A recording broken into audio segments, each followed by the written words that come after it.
I told myself the word non-refundable was a suggestion. That's the delusion that carried me from a bathroom floor ugly cry to my bank app, filing a dispute on the $2,000 retainer we'd put down for our wedding photographer. On Noah's credit card. I'm Camila, 29, Dominican American, dental hygienist with a streak of impulsive decisions I rename self-care until the bill arrives. Noah's a paramedic, steady hands, steady mind, steady everything. He proposed on a footbridge at the Arboretum, the ring catching a slice of winter sun. I said yes before he finished the sentence. We booked Hannah Rios' photo 3 weeks later. Her contract said the word I planned to ignore, non-refundable retainer. I signed it. I even liked the calligraphy she used for the headings. It made the legal parts feel like a brunch menu. We did an engagement session in April and got a gallery that made me cry, because I didn't know my face could look that genuinely happy. And then summer took a wrench to us. I made a stupid connection with a guy at my gym, an attention high I mistook for fate. Nothing physical, but enough messages for a prosecutor to use the word evidence. I told myself I needed space. I moved into my cousin's spare room for a week to think. Noah didn't argue. He said, if we're doing this, we need a counselor. I'm willing. Tell me what you need. He's that kind of person. Solutions before blame. My space became an echo chamber. I scrolled and ruminated and talked to no one who would tell me to go home. The wedding planner wanted final payments. My stomach wanted to leave. So I emailed Hannah at 1:04 a.m., we're calling off the wedding. Please refund the retainer. She replied by 9:12 a.m., professional and kind. I'm so sorry you're going through this. As stated in Section 3, the retainer is non-refundable because I reserve the date and turn away other clients.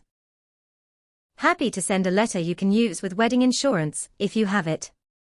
I forwarded that to my best friend, who texted, girl, call your bank. I googled chargeback for services not rendered and found threads where people bragged about how easy it was to dispute a charge and win because banks side with cardholders. I did not read the parts that said the provisional credit is temporary and can be reversed if the merchant proves the charge was valid. I did not want nuance. I wanted money. Banks typically give a provisional credit while they investigate a dispute. If the merchant wins representment, the bank reverses that temporary credit and returns funds to the merchant. Here's where I messed up twice in the same minute. The card was Noah's. I'm an authorized user. I have a copy of the plastic and a monthly benefit of his good credit habits. I called the number on the back and filed the dispute like I was the boss. The agent took the details politely. I claimed services not provided. She said, we'll open a case, you'll likely see a provisional credit in 2 to 3 business days while we review. A little balloon of relief floated up in my chest. 2 days later, the bank pushed a $2,000 credit to the account. My app showed a green plus sign like a blessing. I texted a screenshot to my cousin. I did not text Noah. Telling him would require telling him everything. While I was celebrating my cleverness with microwave dumplings, Hannah did what professionals do, representment. She posted a clean packet to her processor, the signed contract with the non-refundable retainer clause highlighted, time-stamped emails showing I'd booked and held the date for 8 months, the entire delivered engagement gallery, and her calendar showing she'd blocked out our wedding weekend. Those are exactly the kinds of documents that count as compelling evidence in a dispute. Signed terms, usage or service delivery, and correspondence. Merchants contest disputes via chargeback representment, sending compelling evidence.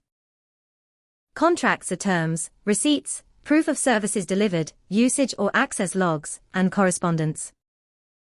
If the issuer finds the evidence persuasive, it reverses the chargeback and removes the provisional credit. I didn't know any of this until a letter arrived, addressed to Noah, because again, it's his card. It said, "We are reversing the provisional credit for case hash hash hash hash hash hash. Evidence shows the charge was valid under the cardholder's agreement with the merchant."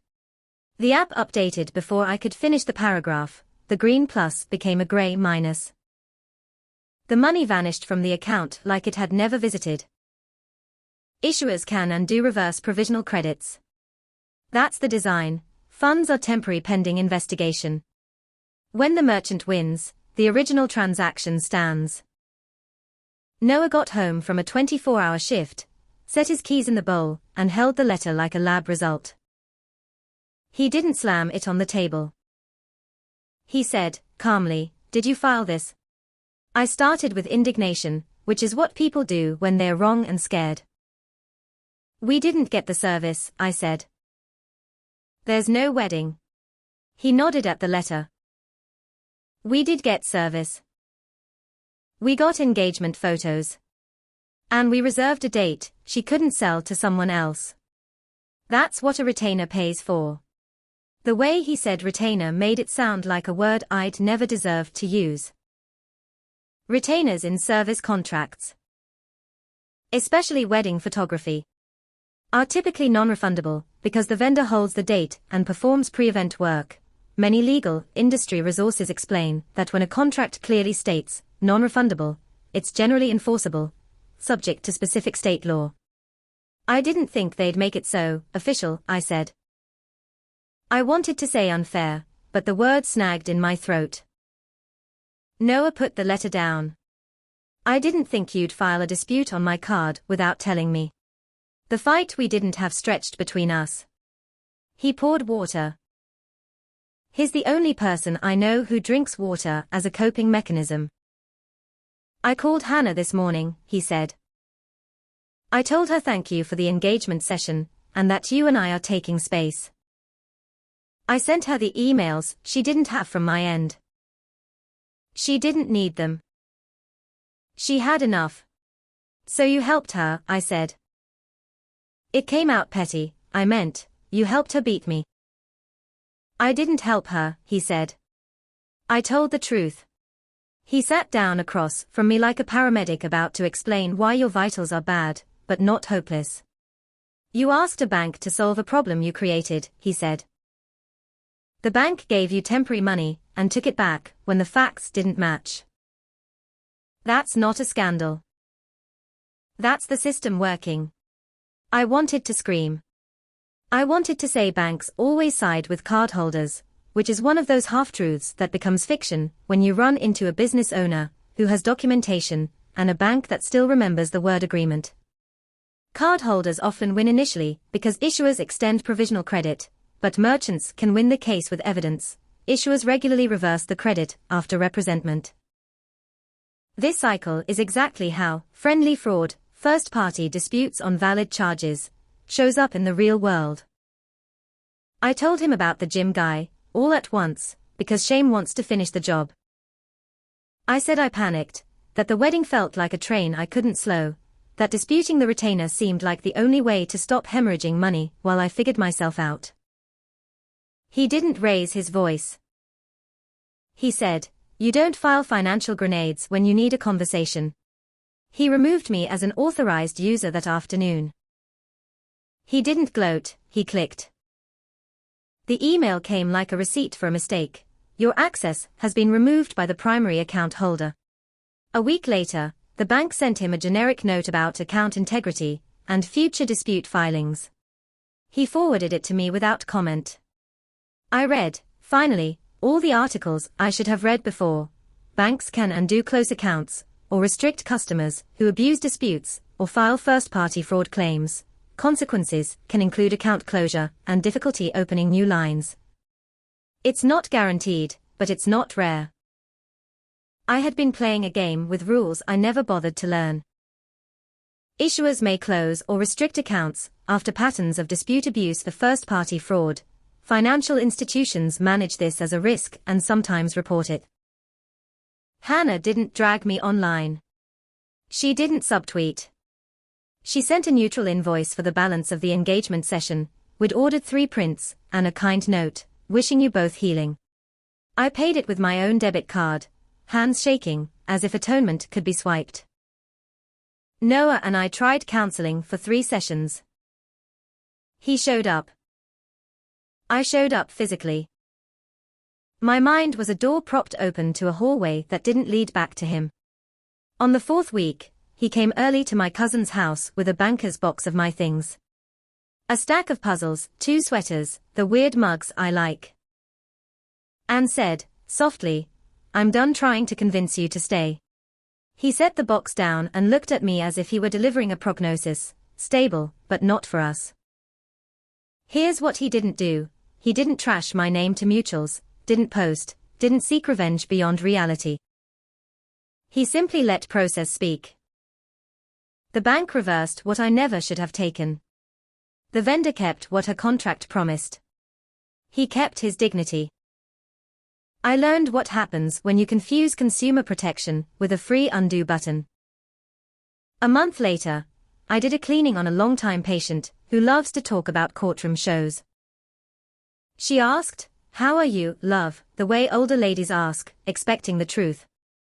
I said, "Learning consequences," and she patted my wrist like she knew.